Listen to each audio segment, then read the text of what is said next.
Dar după ce coborârăm la navă și zbuciumul mării, nava o traseră mai înainte în Marea cea Sfântă.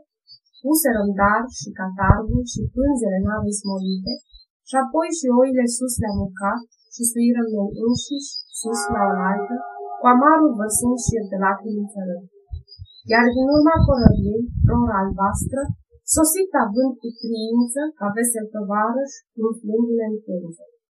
Dădunila ea însăși Circe, zeița cu mândre cosițe, cea cu glas viu de temut, toate în șir așezară pe navă, trudnic, la buzle șezând, iar vântul stăpân și cârmă.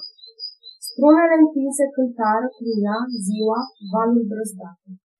Soarele sfânt a sfințit și umbritul sau căile toate. Iar nava chiar la hotarul ajunse, oceanului mare, unde se afla cetatea și obștea Cimmeriei, învăluiți în văzduh și în negri, iar lor niciodată soarele cu strălucirea de raze n-a săltit în șarap.